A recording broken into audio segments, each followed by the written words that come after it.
چیزیں گم ہو جانے کے ڈر سے اتنا سنبھال کے رکھتی ہوں کہ پھر وہ مجھے بھی نہیں ملتی۔ 99% لوگ واٹس ایپ پر وائس میسج بھیج کر خود سنتے ہیں، مطلب خود پر بھروسہ ہی نہیں۔ دل اس قدر اداس ہے، انگریزی میں رونے کو دل کر رہا ہے۔ بہت سکون سے رہتی تھی میں، پھر ایک دن خالہ بن گئی۔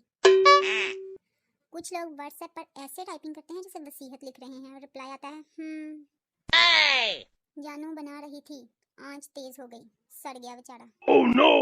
مینو نہیں پتا، فلک تک چل ساتھ میرے چپ ہونے سے ناراض نہ ہوا کرو، دراصل خوبصورت لوگ کم بولتے ہیں۔